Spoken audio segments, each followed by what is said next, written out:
Good evening, ladies and gentlemen, and all you whiskey drinking degenerates on the planet Earth. This is the Mad Mix Whiskey Review number 132, Benromach 10-year Speyside single malt Scotch whiskey. I believe, what do we get for they give us a proof here, 43%, 86 proof. Another one from the Musty Dusty. I believe this was about 55 bucks too, something like that. It could have been more. Honestly, I can't remember. I bought this a little ways back with another one, and then I got the flu like a week and a half ago, or last weekend. Not this past weekend, but the weekend before, and I was laid out. So I haven't gotten to this for a while. I think it was about 55 bucks, 65 bucks, something like that. Interesting distillery. In fact, I watched a video on it today on whiskey.com. You can go watch it. It's about 6 years old, so it's not a new tour of the distillery, but I'm sure not much changes in these distilleries over the years. I think this one was founded in like the 1890s. It's another one of them distilleries that's been through a lot of hands. It's been shuttered. The last time it was purchased, according to that 6-year-old video, was by Gordon and MacPhail, which is a independent bottler. In fact, I recently did a Linkwood 15 by Gordon and MacPhail. As you can see, it says it there. So it was kind of interesting to know that they were the last purchaser of this distillery. Now, in the past 6 years, maybe it's been bought out by one of these new conglomerates. I don't know. But on the back of the box and tin, I won't bother reading it to you now because it's so small. It says that this distillery is run by 2 guys. So, it's a good-sized distillery with some good-sized, dunnage warehouses and stuff. So can 2 people run a distillery of that size? I don't know. But that's what it says on the tin. So I have to take them at their word. I haven't seen a whole lot about chill filtering and all that. Oh, yeah, it still says Gordon MacPhail on it, right. But it's distilled at the Benromach Distillery and then bottled by Gordon MacPhail. So with them being an independent bottler, they probably have a better bottling facility than Benromach would have on its own facility. So, with that goodness being said, you get the 10-year age statement, 43%. So, let's get the snout right up on in it. Yeah, it's got an individual funk to it. It's malty, but it's almost like that other one that I had. What the hell was that? The Campbelltown Lock. It's got a very individual malty funk to it.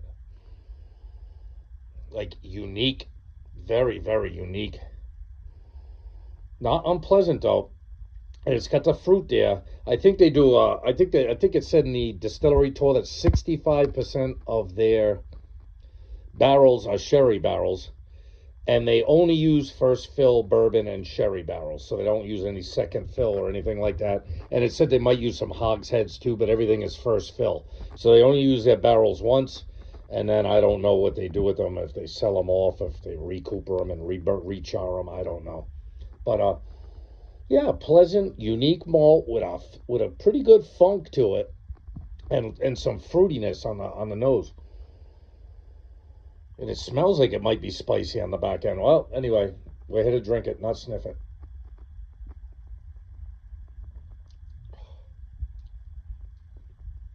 Yeah, that's unique. That's unique. The sherry really comes through on the palate. And then that spice really comes through on the back end. From what I understand about their distillation processes, they use a very slow fermentation, but a very fast speed on their distillations. So that'll tend to bring out the heavier oils and, fusel oils and stuff like that, and some of the heavier character when you run a fast distillation. And I kind of get that. This is almost like that Campbelltown Lock too. This is like a working man scotch. You know what I mean? It's like brutish. You know what I mean? Like brute force type of aroma and flavor. Very individual. Never really tasted anything quite like this. Yeah, the nose is pleasant enough. Malt, funk, and the hints of fruit. One more on the palate. We'll wrap it up.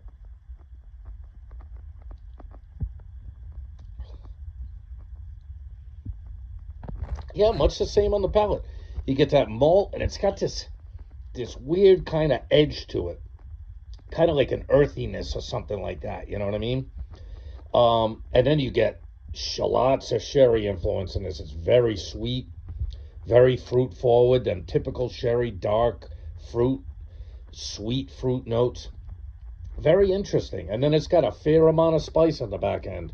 So if you like a spicier finish on it, for it being 65% sherry, it's still getting a lot of, but I think that might have to do with the distillation speed. So, all right, enough being said. Mad Mix Whiskey Review number 133. You got the Benromach 10, Speyside Single Malt Scotch Whiskey coming in at 43%. I'll give it like an 8.4, 8.5, somewhere in there. It's good. It's good. It's unique. Is it my favorite? No. I have a feeling with a few more years, I'd like to taste their 15-year-old if they have something like that. Or maybe even a 12, maybe even a couple more years in a barrel would do this right. But I have a feeling with this 10-year-old, you're really getting the character of the distillery in it, and it's good. It's unique. It's bold. It's very workmanlike. You know what I mean? And at the same time, it has some delicious flavors. It's got them excellent sherry flavors. So if you like sherried whiskeys, this isn't even sherry finished. A completely aged 65% of their product in first fill sherry cask for their entire duration. So it's a very, very rich sherry whiskey with very individual funk malt notes to it and some good spice. That's how I'd sum this one up. I like it. It's good. It's definitely an experience. I had never had a Benromach before, so now I can say I've had a Benromach. So with that being said, people, love yourself. Blah, blah, blah, blah, blah, blah, blah, blah, blah, blah. And I'll see you in the next one. There's always the next one. Be good. Later.